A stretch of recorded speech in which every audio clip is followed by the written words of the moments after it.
Hey guys, how's it going? It's Etanyos here. Welcome to Hockey Legacy Manager, episode number 2 of this Pittsburgh Penguins career mode, where we're going to rebuild the Penguins. So, in the last episode, we were actually able to do quite a bit of damage in the regular season, finishing third place out of the entire league.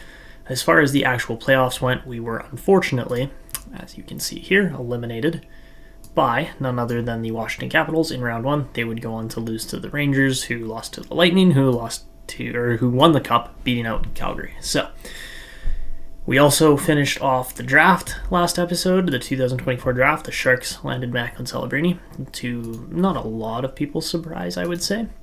But as far as our actual Penguins draft went, it wasn't the most spectacular draft. We did get some decent prospects, but overall, the trade for Jake Guentzel last year kind of didn't really quite pan out the way I was hoping.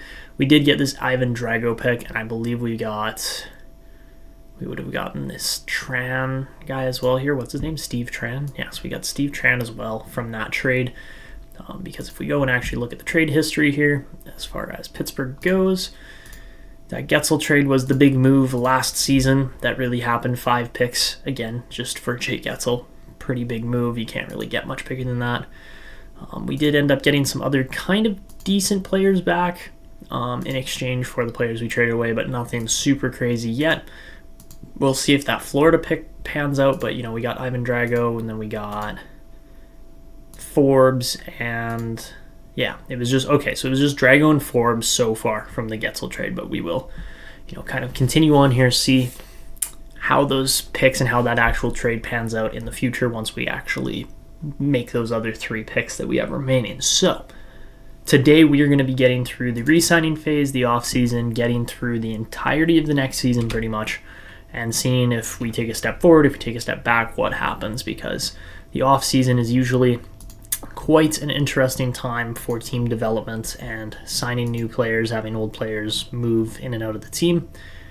Right now, I think Pierre-Olivier Joseph, we're going to sign to, I think we could probably do 2 years for him until he's 26, then he's still a restricted free agent.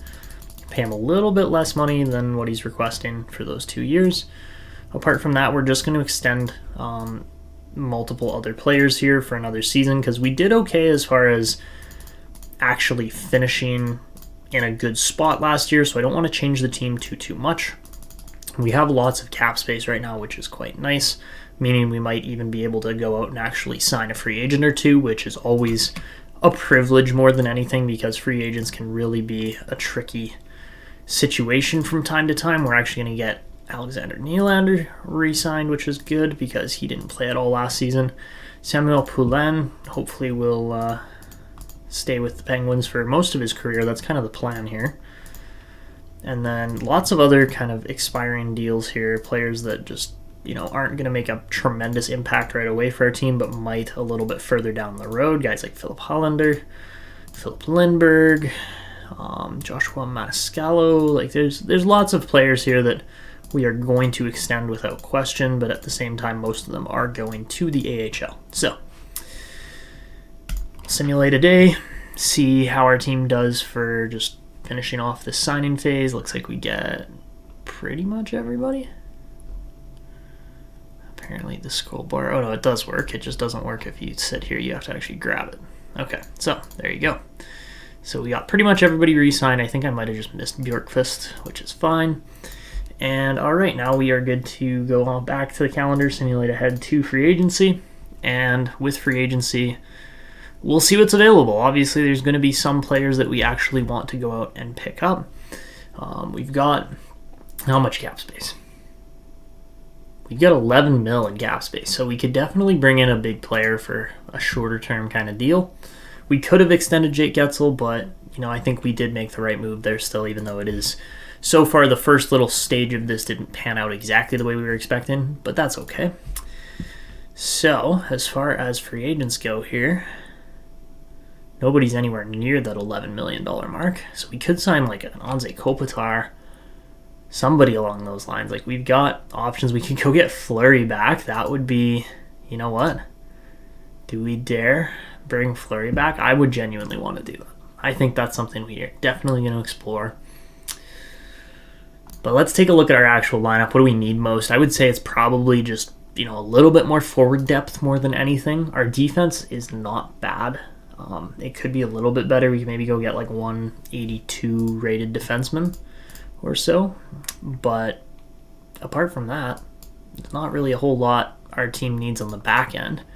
As far as goaltending goes, we do have Nedeljkovic, so we don't necessarily need to sign Fleury. It would just be really cool to sign Fleury. And then it would spend some of that money that we have. And all right, I think we are going to go get Anze Kopitar. I think that is kind of the goal here.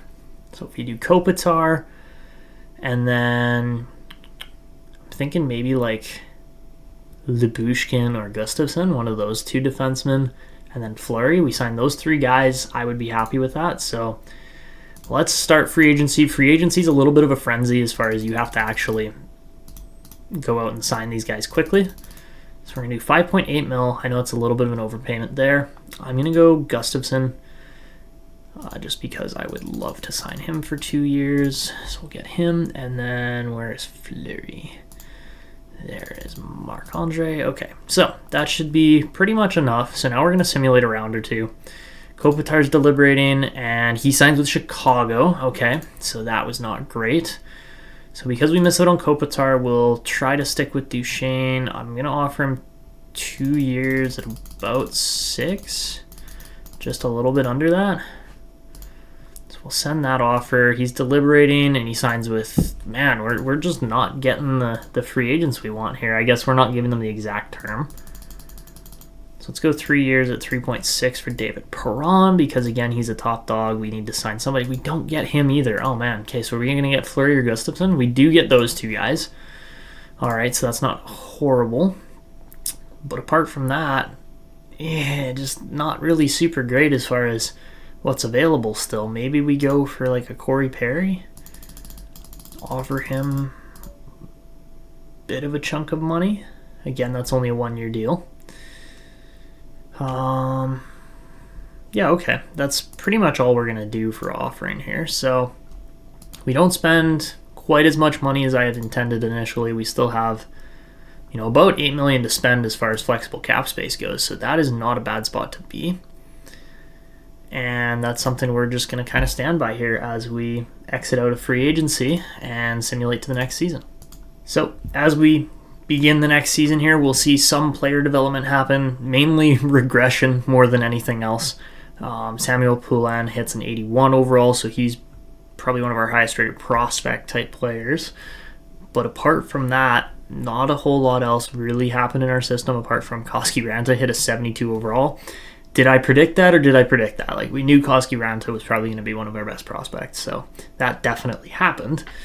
But apart from that, not a ton of prospects to really focus on here. Ivan Drago didn't grow a whole lot, only 3 overall.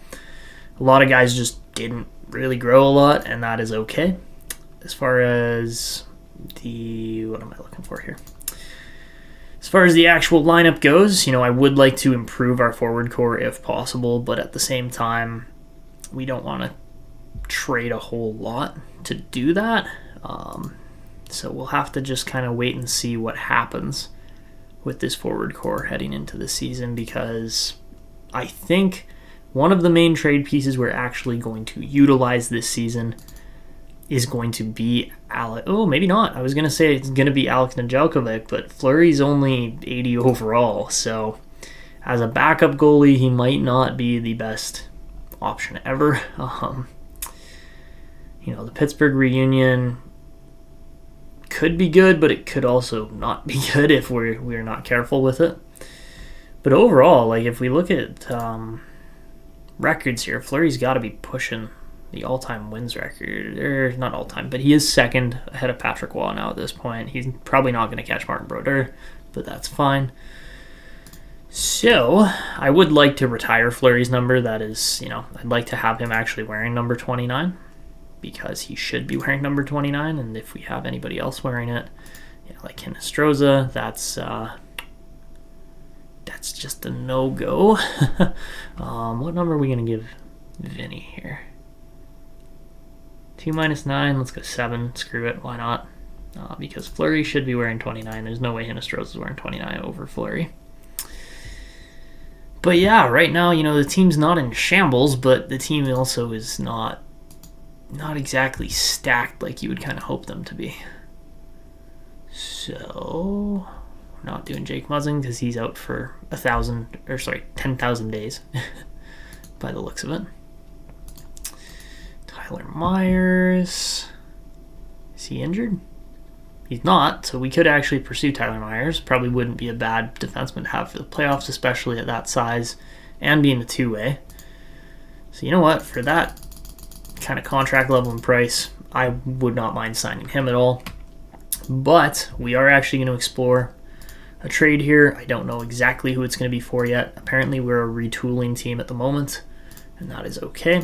As far as our right D-men go, obviously we have Letang and Carlson, but then our kind of next guy down is Chad Ruedel.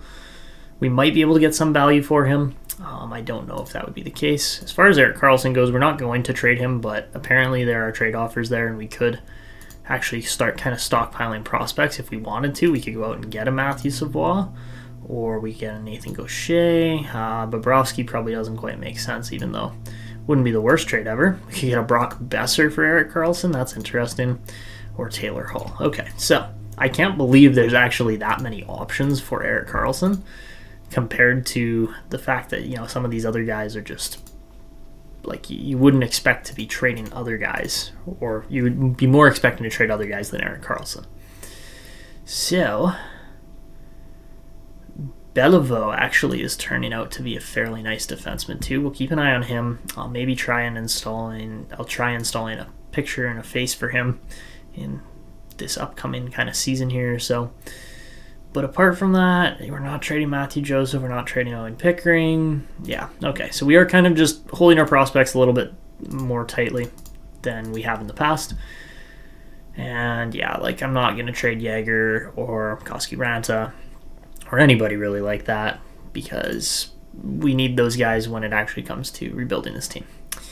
As far as overall prospect rankings go, again, there's lots of prospects that are on other teams like, San Jose's got Will Smith and Celebrini now. That's going to be crazy. They got William Eklund still, even though he did drop off a little bit.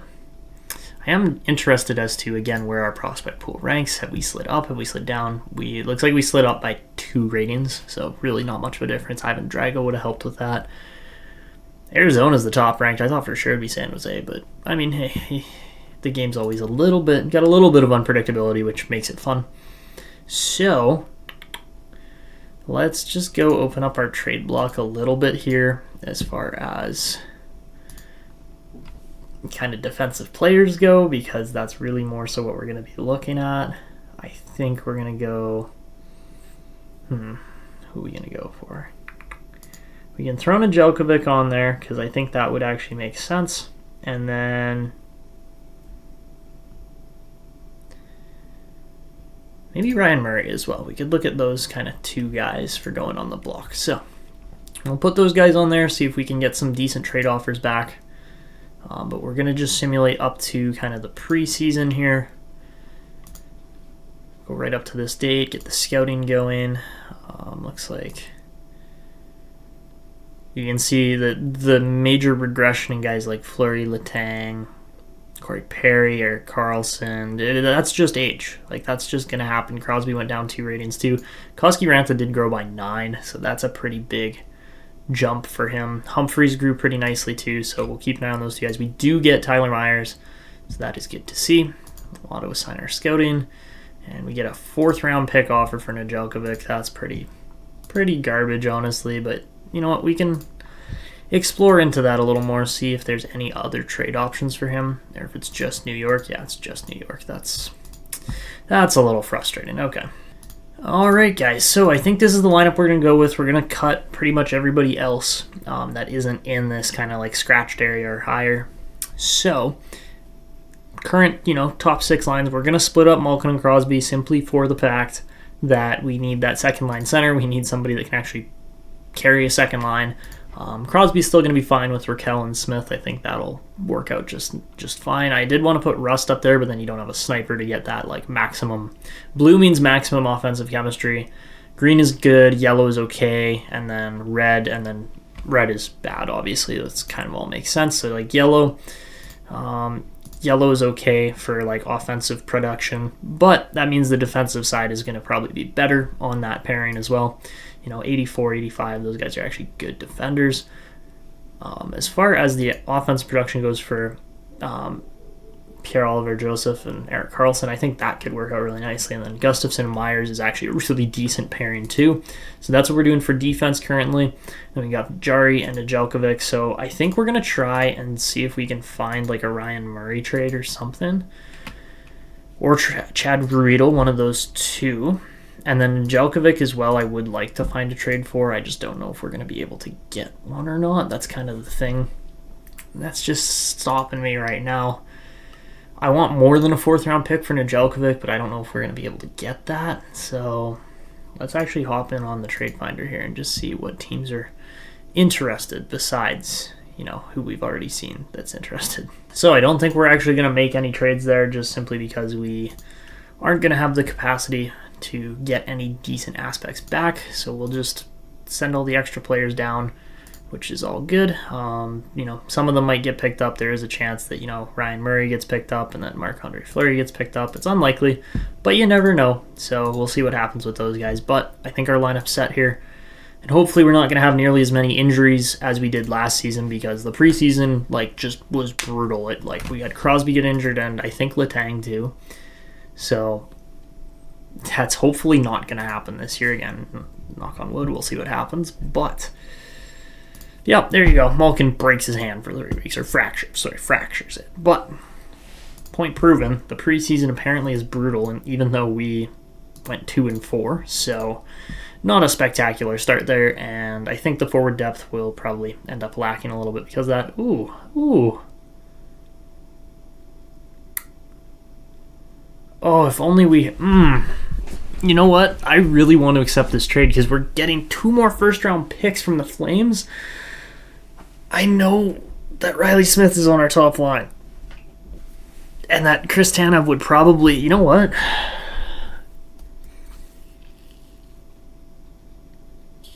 We might have to accept this, honestly. How bad is Tanev's contract? It's pretty bad. That's why we're getting such a big package here from the Flames, is because Tanev's contract sucks. It's $6 million. We'd be taking Riley Smith on 1 year back the other way to keep this trade fairly even, but then look at this. We can edit the condition on the pick, which is super cool too. I think we're going to just make this a top 1 pick. So if you guys want to do that, honestly, no, just go unprotected. No pick protection. Okay? If we do that, then I'll take it, and then we'll kind of shuffle around, find another sniper for our top line in exchange for, I don't know, maybe Erik Karlsson, maybe somebody else. But then this way, you still get a serviceable defenseman at 34 years old. He's not super, super old. He's getting up there, but we know how good Tanev is. And all right, Calgary's going to accept that. So we're going to hop on the trade block here, and we are going to probably explore one of those Erik Karlsson deals or something along those lines. So let's see what's available here. Karlsson's actually still got value at $11.5 million for the next 2 years. So we could look to prospects potentially. We could look to picks, but picks don't really make sense right now. We could do Brock Besser and a 2026 Vancouver first protected, or we could do Taylor Hall. And honestly, it's been in the rumor mill in previous seasons as far as 3 or 4 years ago now probably. But Brock Besser going to Pittsburgh doesn't honestly seem all that ridiculous. Yes, it's a 1 year versus a 2, and we would have to extend Besser, but we could extend and then trade. That's a very real option, and then you get a first. So honestly, I think we're going to take this just to get that sniping winger for our top line to play with Crosby. And yes, our defense suffers a little bit as far as we're losing Karlsson, but we're going to take it. Letang will fill that spot. And boom, big moves. That's crazy. That is honestly crazy what we have just managed to pull off here over the last couple of days as far as trades goes. So I'm really interested to see how Besser fits in with Crosby. I think that's going to be a really good combination, but we'll have to wait and see again. So Letang's going to slide up. We'll get a really good pairing there. Then we've got, probably too many defensive defensemen at this point, but that is okay.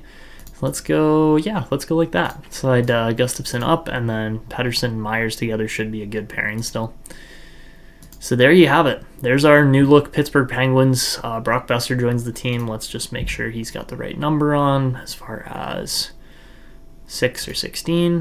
We can actually give him 16, which is cool because Besser always wanted to wear 16 in Vancouver and couldn't because, again, Trevor Linden's number's retired. So there you have it. But Besser will be number 16. We're going to just... I'm actually just going to jump in to the roster settings here and then update his player number so it's not like constantly flipping back and forth, because otherwise that will happen.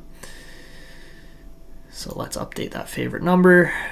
We know it's number 16 still, in spite of him being not a Canuck anymore. So there you have it. The only other thing I forgot to do is update our power play, and that should be quick enough as far as it's just going to be...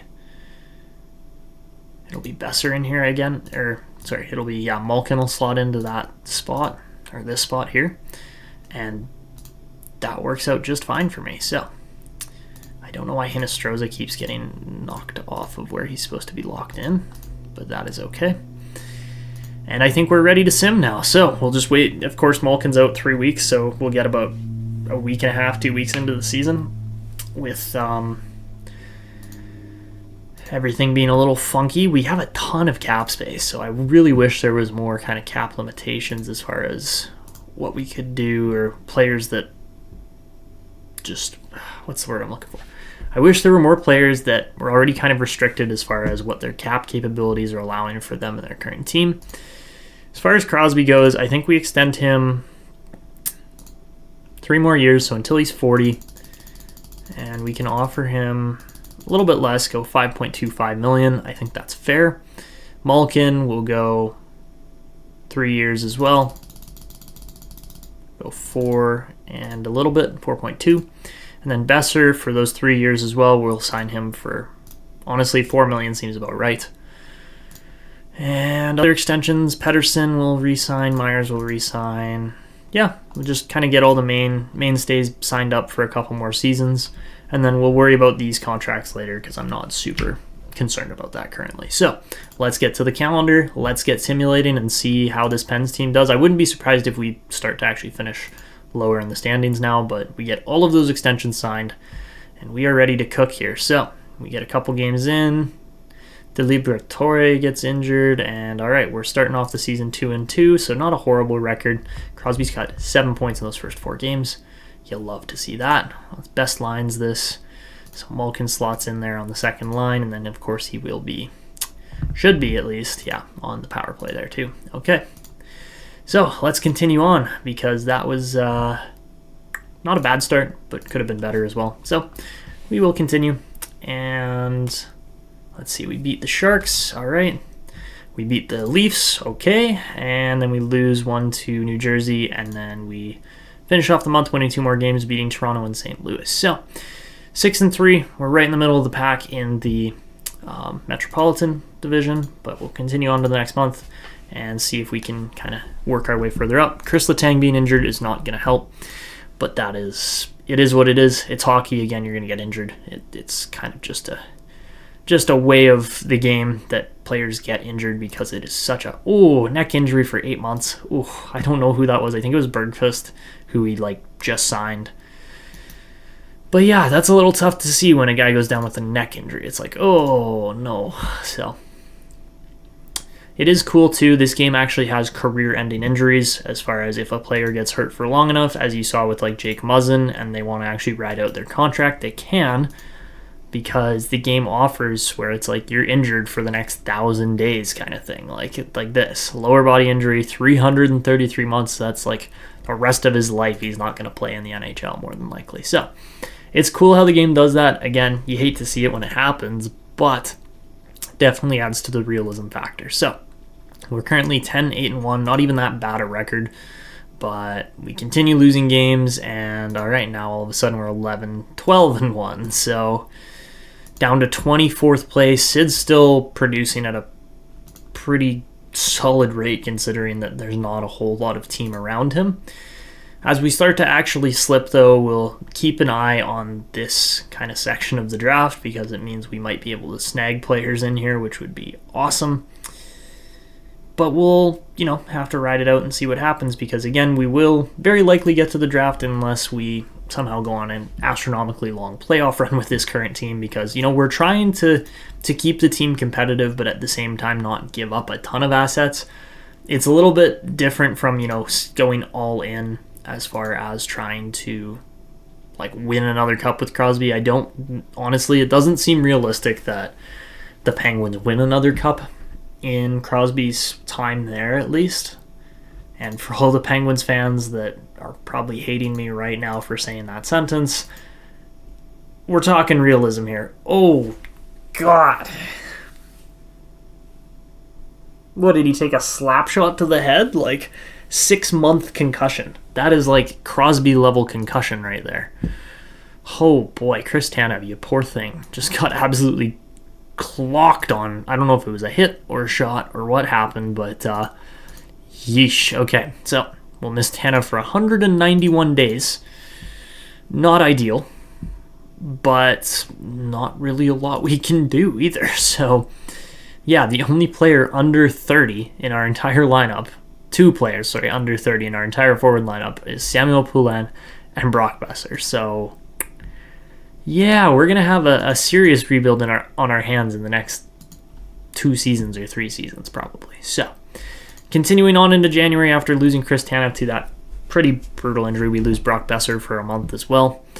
And then the team starts winning games. We lose Malkin, and then the team continues to lose most of their games because, again, we are so just brutally injured right now. Okay, hold on.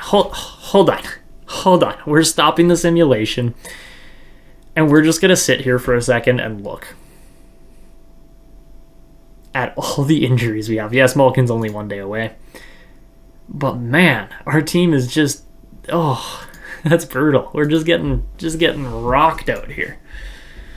So yeah, currently second last now in the Metro, 27th place in the league. We're bottom 5, pretty much bottom 6. But yeah, it's been a steep decline here in Pittsburgh, and that is unquestionable, I would say. So yeah, maybe we'll kind of make a push back once players start getting healthy again. Braden Yeager's up to a 78 overall at just 20 years old, so that's actually not a bad situation considering everything else that's going on around the Penguins right now.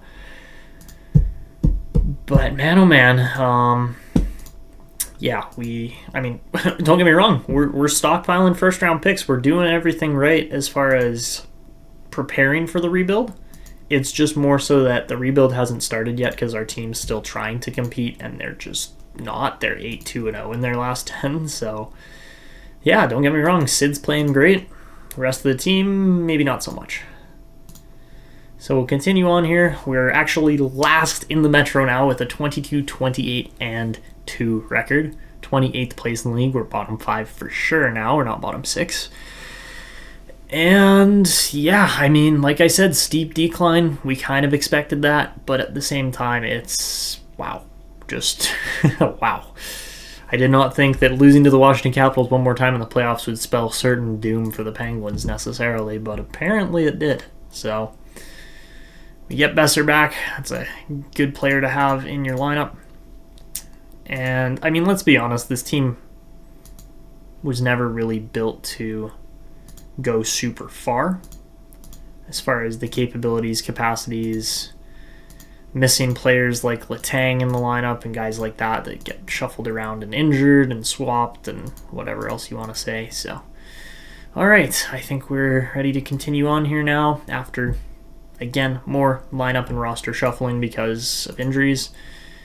And Wilkes-Barre Scranton, got to just continue on there. All right, we get Tyler Myers back. That is good news.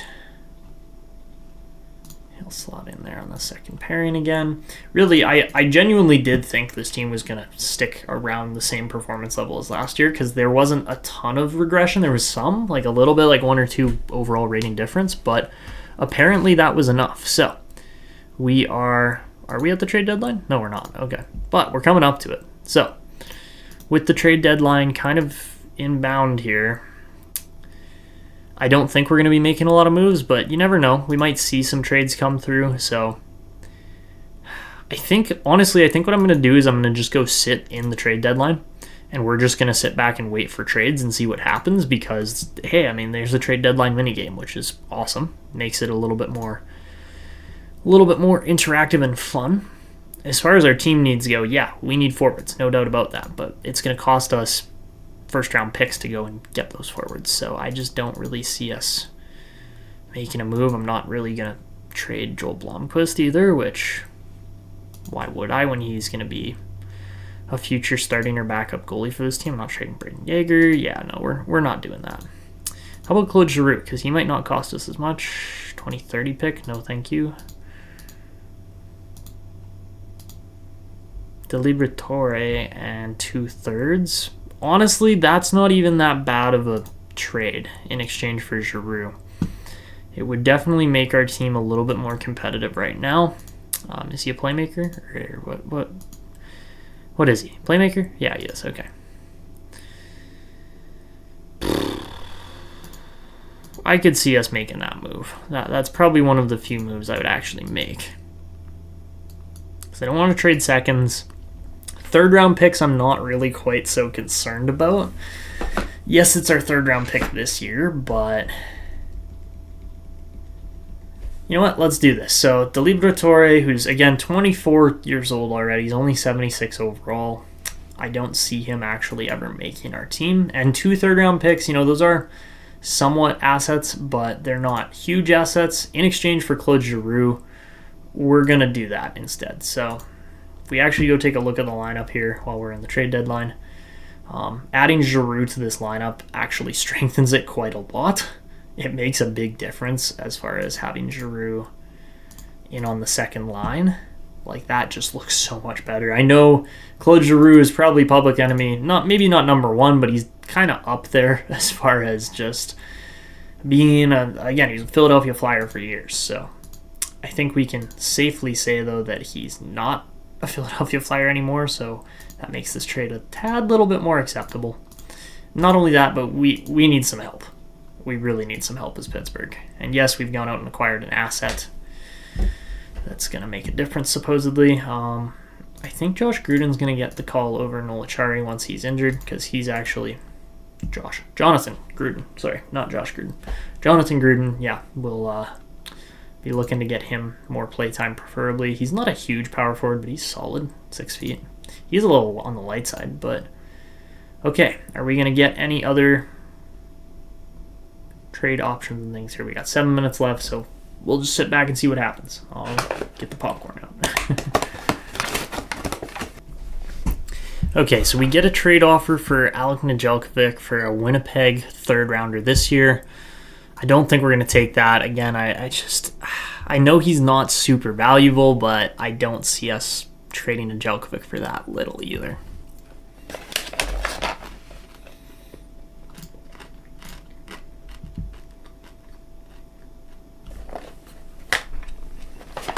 Why aren't we doing that?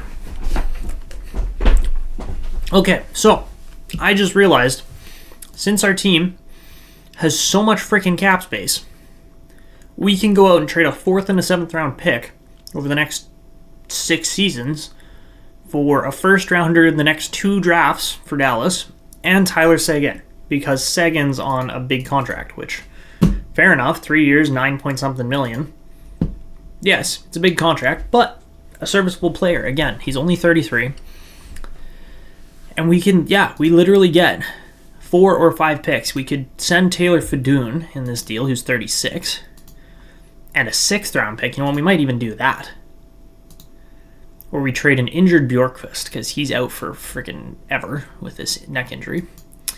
But yeah, no, what we're going to do is we're going to do Fedun and a 6th in exchange for that many assets. Apart from, yes, Sagan's contract is big. So what? So let's do that. Bada bing, bada boom. We make another massive deadline day move. We've acquired so many first round picks over the next couple of seasons that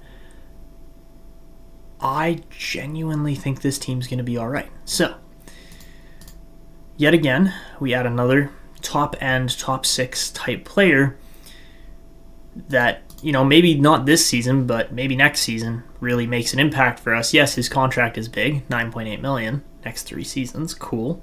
But we're dropping off a bunch of this money on Crosby and Malkin, which is fine by me.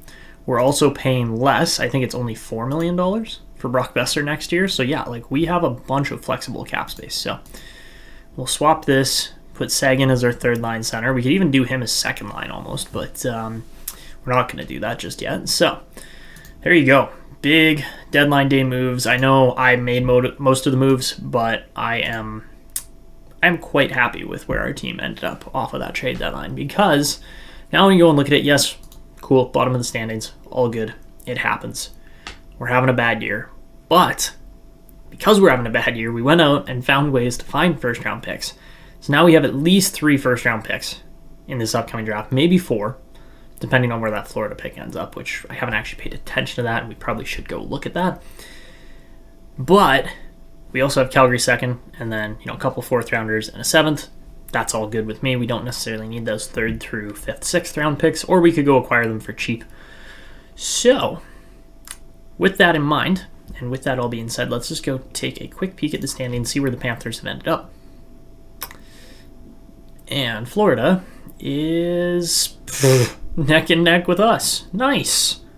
So they got to be, bottom 5 in the league, probably, somewhere around there? We might actually get... Yeah, look at that. We're bottom 4, they're bottom 6. Killer. That is great. Calgary is in 13th, so they'll probably make the playoffs. But again, we got lots of simulation left here, so let's see how the remainder of this season goes, because we've got just under we've got a month and a bit left to simulate. And I mean, hey, Crosby's still scoring a point per game, so I can't complain about that.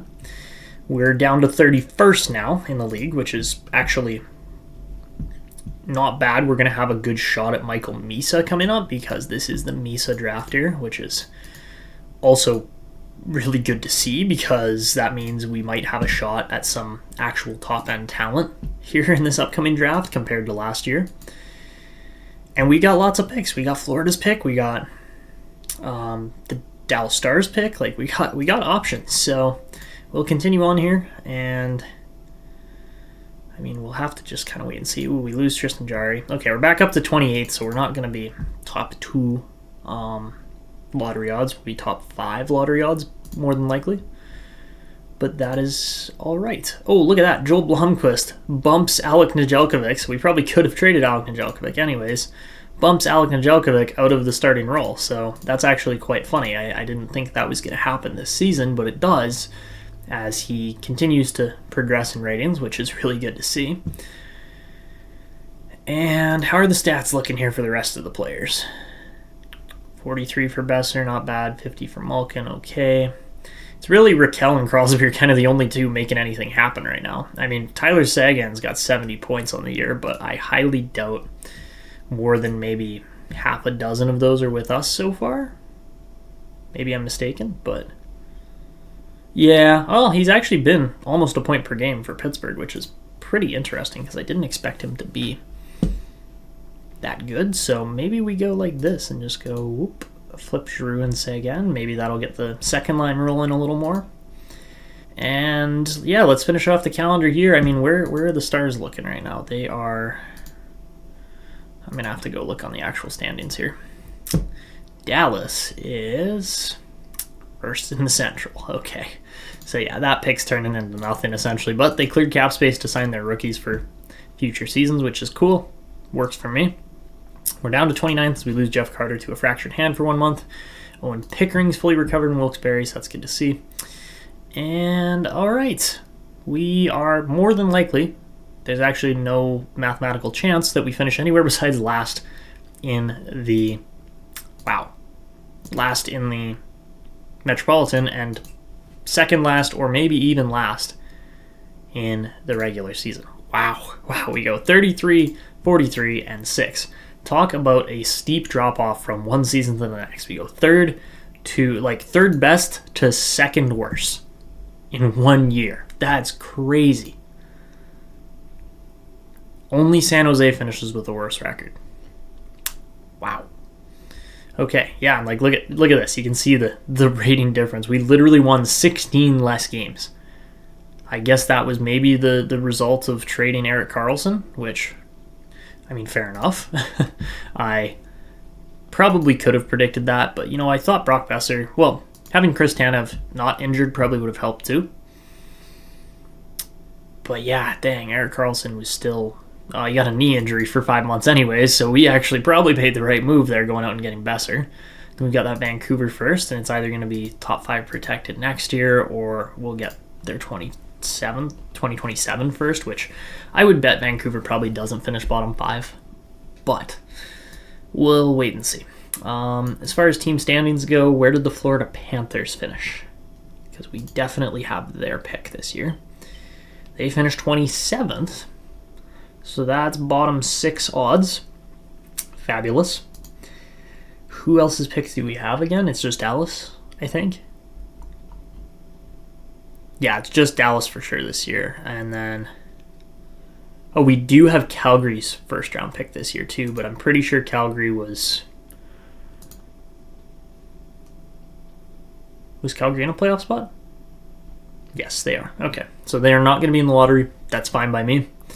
But yeah, now we're going to simulate ahead. We've finished off the regular season. I am going to just show you guys the player stats first as far as how everybody performed, how good production was on the team. Crosby actually finishes under a point per game, but he plays the full 82, which is still really cool to see, because I honestly thought for sure Crosby would get injured. I don't think his health's very good anymore. Yeah, he's got 21 health, so that's something to maybe worry about a little bit.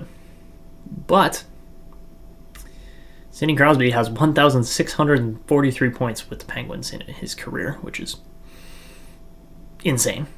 He's, 6 assists, 7 assists off of number 1 all-time in Pittsburgh assists. As far as number 9 all-time in NHL points, he's not far off either. And yeah, I gotta say, Crosby is definitely an all-time legend here in Pittsburgh, no doubt about that. But is he going to want to stick around? I'm sure he's going to want to stick around. He's just going to finish off his career with Pittsburgh. That's kind of what we're doing here. So, as we continue on, Tyler Seguin. I can't believe Tyler Seguin finished with more points than Crosby. I mean, I can and I can't, but all right, we will continue on here. I actually totally just forgot to show you guys who the scoring leaders were. So let's go and actually look at that, because I'm sure you guys will appreciate that at least. Okay, so out of all players this year, Nikita Kucherov was the number 1 scorer. He was pretty far and away the best overall scorer in the league this year.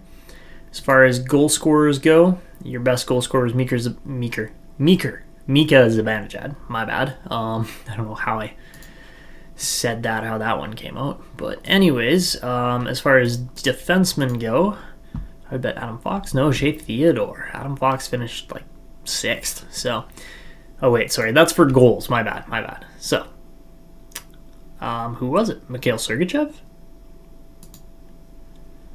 Was Sergachev really the best defensive scorer? He was. Wow. Mikhail Sergachev tops off a bunch of other guys. Over a point per game for a defenseman is pretty impressive. And then as far as goaltenders go this year, I would bet on whoever was the Calder leading team. Yeah, okay, they're Calder. President's Trophy leading team. Shesterkin and Ottinger both right up at the top there. 49 wins. Oh my goodness. But I would bet Hellebuck gets the Vezina with 10 shutouts. I mean, Ullmark also had 10, but he didn't have a 925, which 925 is pretty damn impressive too. So, yeah. Why did I click draft history? That was not the right button. Okay. I just have this incessant need to click on draft history and see see how the drafts are progressing. But anyways, aside from that, as far as the best rookies go in the league this year, Artyom Levchinov had 66 points for the Devils. That is, he's got to be 87 rated now, no? I was close, 86. So yeah, that is a heck of a pickup for an already pretty stacked New Jersey defensive line. Man, what a pick that is. 12th overall, too. New Jersey got one there for sure. Yeah, wow. Celebrini only had 32 points. Pretty underwhelming, honestly. Anton Silyev was actually better as a defenseman on the Chicago Blackhawks, and he was picked, 4th overall, probably? He's 86 overall. Yeah, he's picked 4th overall. What a pickup by Chicago. Honestly, that's a great draft pick. Like, Chicago's going to be a force to be reckoned with in the future. So, looking at our own actual kind of player development here on our team this year, or the regular season anyways, we see a +6 on Joel Blomqvist to get up into the NHL. Jonathan Gruden's up by 4. Samuel Polen's up by 2. +15 on Koski Ranta. He's 78 rated now at just 19 years old. 78 rated for Braden Yeager as well. He only grew 4 ratings, but still not bad. And then Isaac Beliveau there, up to a 78 as well. So we got some players that are actually holding some fairly decent potential and starting to grow, which is nice because you want to see that from some of your prospects. Humphreys is up to a 74, so he's grown 11 ratings this year. It's not quite 15 like Koski Ranta. But yeah, Koski Ranta's turned out to be a very nice looking prospect here for us. So, where did Ivan Drago end up? He's up to a 69. Okay, not bad.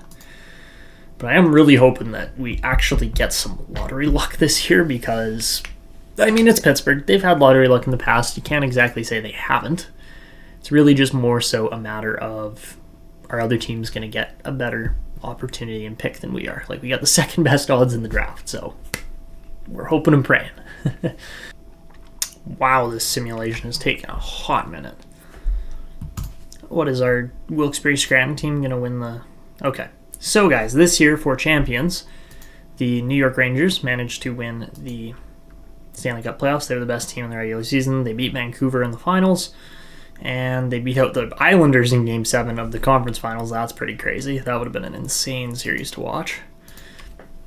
As far as AHL playoffs go, Wilkes-Barre Scranton made the semifinals, lost in 5 games to the eventual Stanley Cup Calder Cup champions, the Manitoba Moose. And alright, there's the rest of your winners. If you need to... Wow, this game is just freezing at times. So anyways, if you need to stop and pause, feel free to do that. But now that we are set up here, we're actually ready to go for the upcoming draft lottery. Of course, you got the awards show to get through. And if it loads at some point today, then we can see who won all the awards. So, Kucherov obviously gets the Hart. Panarin wins the Conn Smythe. Kucherov with the Art Ross. Go figure, Artyom Levchinov with the Calder. Zibanejad with the Rocket. Kucherov gets the Best Playmaker, or the Ted Lindsay there. Matty Beniers wins the Selke. That's pretty crazy. McDavid winning a Selke too is insane. Sergachev wins the Bobby Orr Trophy. The Norris goes to Charlie McAvoy. As I predicted, Connor Hellebuck wins the Vezina, as well as... Actually, I guess he didn't really have anything to do there. Berkeley Catton wins the World Juniors MVP, so he must have just really dominated if that's the case. And then Dave Haxtell is your Jack Adams winner this year. So, not a bad season at all. I think that we can say that was a failed success for the Penguins if you are looking for success and failure, I guess. I mean, that's not what we wanted to do with Crosby, but it's happened, so. Alright, over to retirement. Is anybody going to call it quits here? I would bet on Fleury. We're going to retire Fleury's number if that's the case, so. Alright.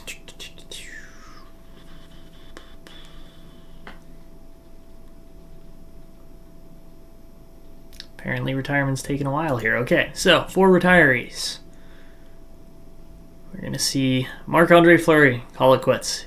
Tons of awards for him as far as a career goes. Corey Perry never actually played a game for us and calls it quits. That's really funny. Claude Giroux, that we traded for, only scores 9 points and dumps his contract off. David Perron also calls it quits. Bertuzzo, wow, like look at this list. That is a crazy list. But we are going to retire Marc-Andre Fleury's number 29. Of course, a .912 save percentage, 691 games played in a Penguins uniform. No doubt about that. 567 wins. And an overall .913 save percentage is awesome. from him. So there you have it. That is your retiree class. Some other fairly big names in there too. Ryan Sutter. But yeah, Ryan Suter. Sorry, not Sutter. There's 2 T's in Sutter. And now we get to go to the draft lottery. So are we going to get screwed? Are we going to have some success at the draft lottery? We will have to wait and see. But this should be an interesting draft lottery. I'm going to be a little bit annoyed if that Florida pick from Calgary ends up actually winning the lottery. But we have the second best odds. Of course, that pick is top 5 protected. So if anything, we want that one to move down. We want somebody to leapfrog. I mean, if it stays at 6, great. That would be awesome. I want this pick in one of these 2 spots preferably, but we'll see what happens. So starting off, Colorado doesn't move, neither does Detroit or Toronto with Edmonton's pick. New Jersey stays put, Chicago stays put, Detroit stays put again, Arizona stays put. All right, now we start to slide up. Oh no. Oh no, it's the Florida pick. It's the Florida pick. Oh, and we slide from 2 to 4. You've got to be kidding me. This game is so cruel. We just won the Michael Misa sweepstakes with that Florida pick from Calgary, and Calgary's going to get Michael Misa.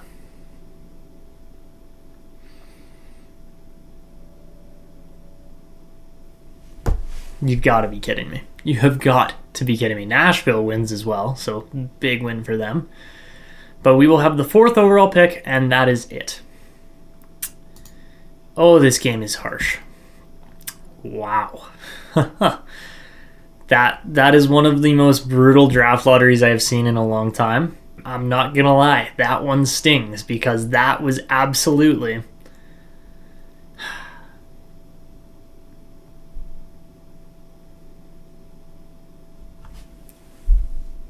I so should have unprotected that pick. Man, oh man, this game is just brutal sometimes.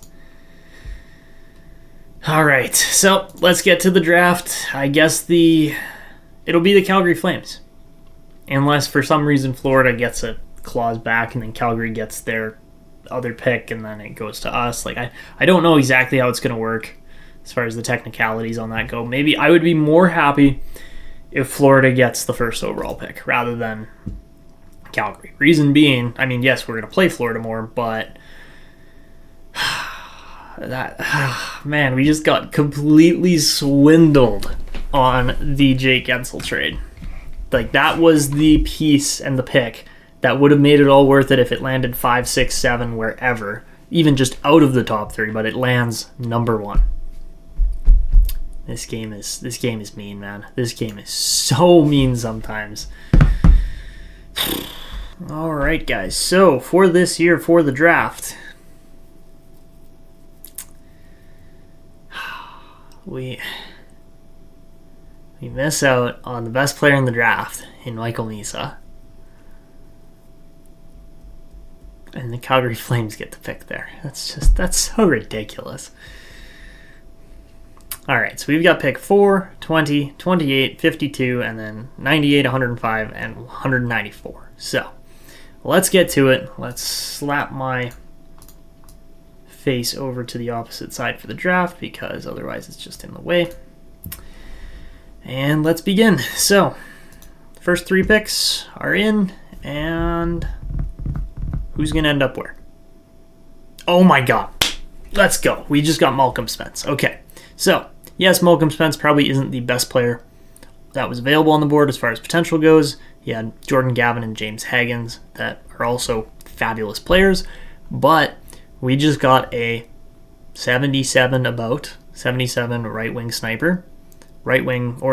wing sniper out of the Erie Otters. And yeah, he's going to be a top end talent for sure. Very interested how good this Meserly guy is going to be, but we know Malcolm Spence is elite. We'll take him with the 4th overall pick. I'm very happy that we're getting him.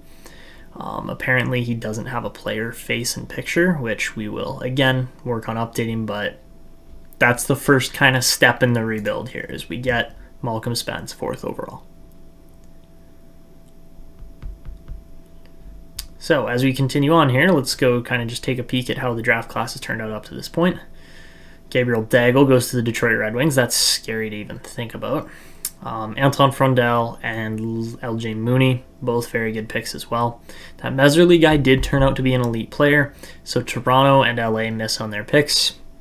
I mean, not super surprising, but it's yeah, there's your top 5. Like, that's actually a very solid top 5 overall. I'm glad we got into that top 5, but we really genuinely had 2 picks in that top 5. So, lucky Calgary. Lucky they put that clause in, because if I had caught it and taken it out, then we would have had, 2 top-end picks. So, for the next pick, we are going to go with, I think we're going to go with the playmaker here on the left wing. Cochran. Odds his name's Corey. Potentially, maybe not. We don't know yet. We're just guessing. Hello, Cochran. What's the holdup here? Chester Cochran. That's a great name. All right, so he put up 94 points in Peterborough this year. He's looking pretty solid, so we'll take him. Probably gonna be a low top 6 playmaker. And now we just sit and wait. Cale Dock pops up there for some reason. Don't ask me why, but Chester Cochran does go through as our pick. It's now just a matter of how good was he. 64 overall. Okay. That's about what I expected. Okay. So we'll go over to pick 28 now. And with pick 28, I'm probably looking at a goalie more than anything else, unless the one goalie I was looking at gets picked, which also might happen. Okay. Now we get to wait for the game to actually load. Holy shit, come on. Let me see the draft board. Okay.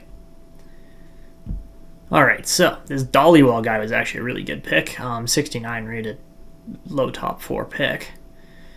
But apart from that, not super great options in between our 2 picks there. Poulin probably would have been just fine too as far as a power forward center goes, but we already have Samuel Poulin as our power forward kind of guy right now. I mean, we're going to look for more power forwards, obviously, but that'll probably be a little bit closer towards the top end of the draft. The next guy I'm looking at here, I think, is honestly going to be this McLaughlin? I'm going to say McLaughlin. Yeah, is this McLaughlin guy. He didn't have quite as great a year this year in Oshawa, but 6'5", 216-pound goalie, and 69 overall guaranteed. Yeah, I think we're going to go with him just because nobody else really has enough potential that's like jumping out right in my face.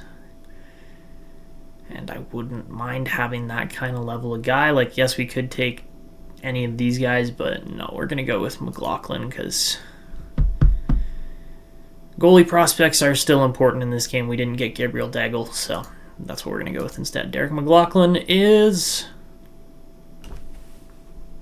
we don't know. The game freezes every time I make a pick. So, he is a low elite. Let's go. That's a great pick. That is a really, really good pick because we needed something. We needed something to go right in this draft for us, and that would definitely be it.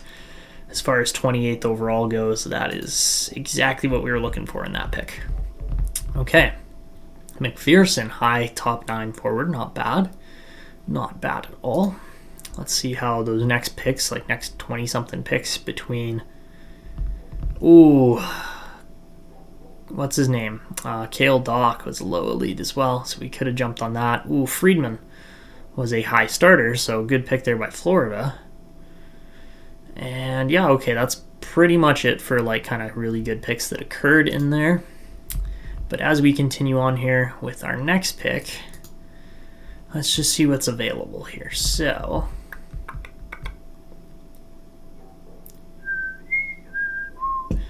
okay. Why is Bakken still on the board? He's probably going to be a low 9, but like he looks pretty darn good. The only problem is after this pick at 52, do we have another pick? Because I want to pick this Ledlin guy as well. He actually looks really good. But I wouldn't mind taking Bakken when he's still just like that high up on the board. Okay, where's our next pick? Next pick isn't until 98. Okay, so we're going to skip on Bakken for now. We're going to take Ledlin. I don't think Bakken will be there, obviously, after this round. But 87 potential overall on Ledlin. He's actually definitely off the board by a little bit, but that is okay. So yeah, we'll take him. Daniel Ledlin, or Ledin, sorry, not Ledlin, Ledin. It's like Sedin, but Ledin. And he is a high top 4. Okay, that is a great pick as long as we can develop him, because 52nd overall, that is like a borderline Chris Letang-esque kind of defenseman. He's just Swedish instead. But we will take it. All right.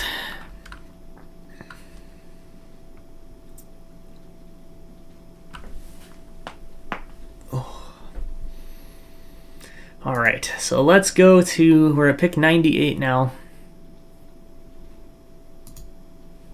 As far as pick 98 goes, ooh, look at Harnstrom was right after. That was actually not a bad pick, but yeah, no, Ledin is definitely one of the better picks as we continue on further into the draft here. Low starter and Potapov is pretty decent, same with Anthony and Dugas. Yeah, okay, not bad for goalies at least. This has been actually a very solid goaltender draft. So, you know, certain years it's defensemen, certain years it's forwards. This year it's goalies for sure, as those are definitely the top kind of players that are coming through here potential-wise consistently. So we already got a goalie. Can't complain about where we're at with that. But now the question comes down to, do we go with this Zigo guy? Do we go with... I don't think we need another defenseman right now in Valentin. We could go with an enforcing center in Single. Or Kingle? Single? I'm going to say Single. But I kind of feeling this Zigo guy more than anybody else right now.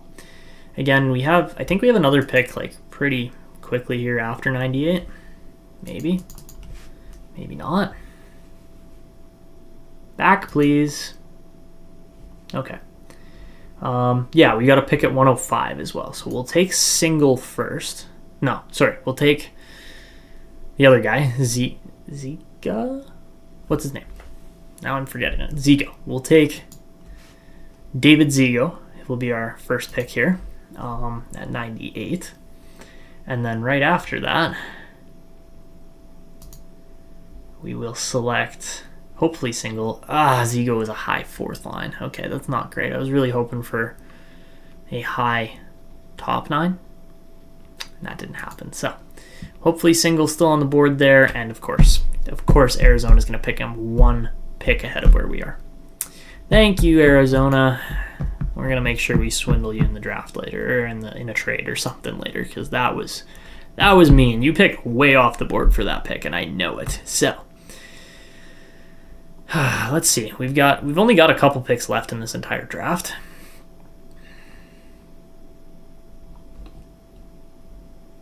I'm just interested what kind of potential overall is remaining here. Looks like mainly defensemen are going to have the high ratings. Yeah, like Ushinen and honestly, Perrietta would be a pretty decent pickup. Probably Risanen too. Does anybody have multiple 7th round picks we could trade for? Because that is something we could look into.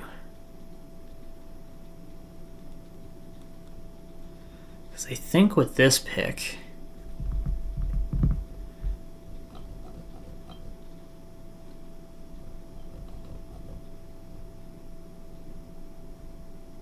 yeah, with this next pick, I'm going to take Valentin. I think that makes the most sense. As I really get the feeling he's going to be a top 4. So we'll take him here. And then we're going to sit and explore. And he's top 6. Okay, so we're going to sit and explore potential late round trade options as far as picking up a couple extra assets, potentially. We got lots of picks in the early end of this draft as far as Spence and Cochran and McLaughlin. Is McLaughlin? McLaughlin? I'm saying McLaughlin. Or you could say McLaughlin. McLaughlin? McLaughlin? I don't know how you say it. Anyways, let's just explore potential trades for teams that might have later a couple 7th round picks in this draft. Or 6th, or something along those lines. 6th, 7th, somewhere around there, because we don't have a lot of picks remaining.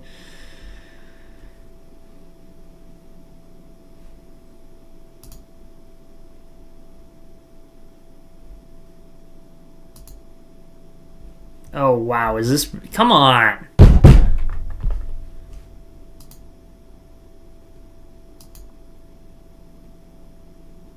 Okay, the Bruins have 2 7s, so that's something we could look at.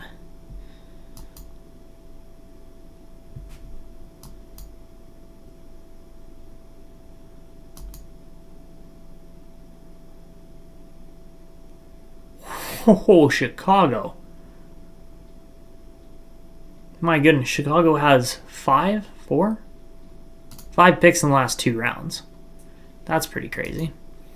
Maybe we'll look at Boston.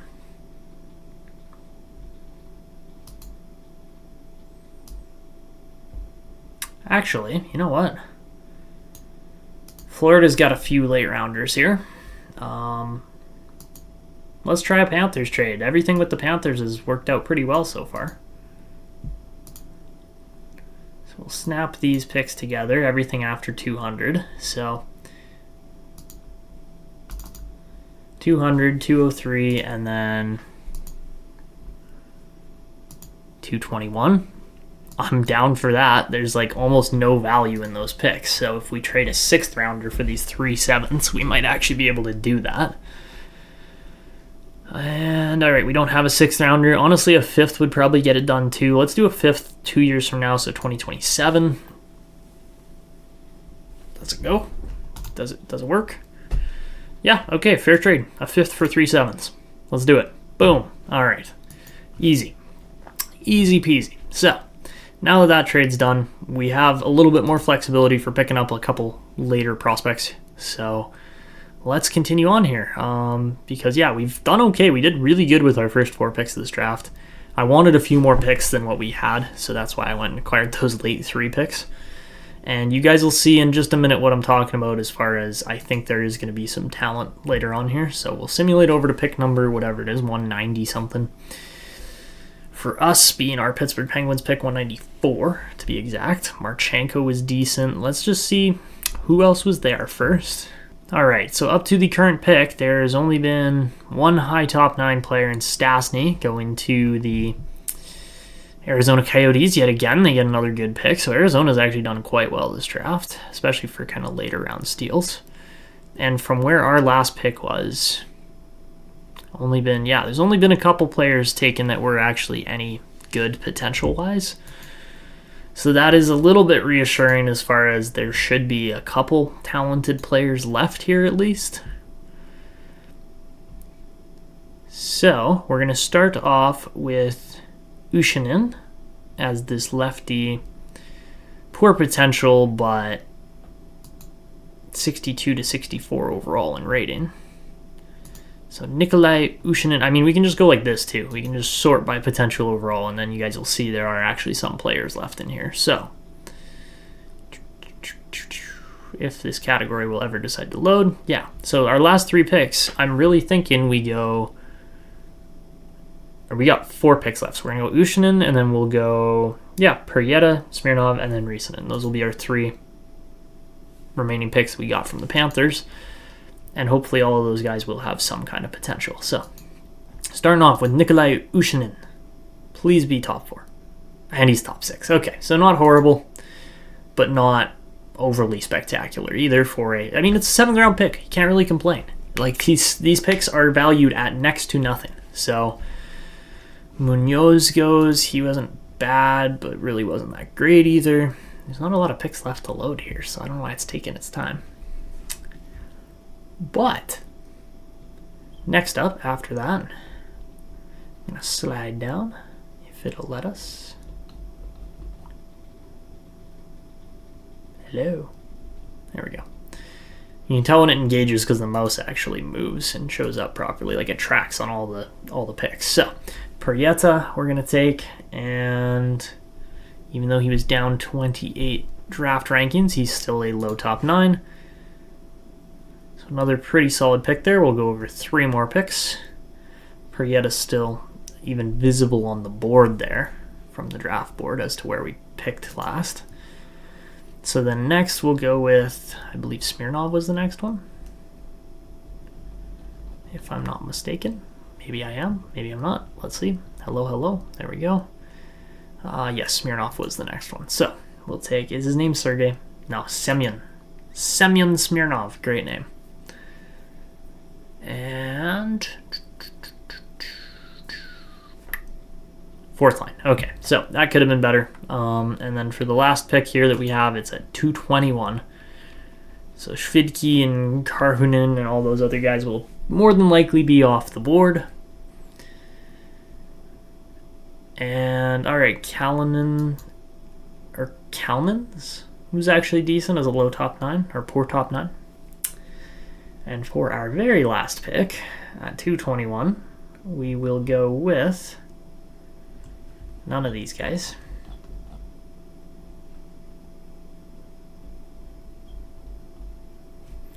We will go with Petteri Rissanen. And he's a low top 9 as well, or poor top 9. Sorry, I get low and poor confused so often. So let's sim to user pick, which is going to finish off this draft. And honestly, is not that bad a draft. We got some depth pieces in here. Guys like Ushinin, Perrietta, Rissanen, Smirnov probably won't ever make the league. I don't know if Zigo will even ever make the league, but these 4 guys should all be on the Pittsburgh Penguins roster in the near future. Don't expect Spence unless he sees some kind of drastic development and growth. Don't expect him to be on our Pittsburgh Penguins NHL roster next year. Same thing with McLaughlin and Ledeen. I just don't see those guys really making it just yet. But honestly, it's not a bad draft. So that is where we're going to wrap it up for this one. If you guys enjoyed actually seeing the Penguins kind of take a step in the right direction for beginning the rebuild, then make sure to go down below, show your support with a like, subscription, and notification. And of course, leave comments as well to possibly get featured. But that is it for this one. I hope you guys enjoyed. This is Etanyos signing out, and until next time.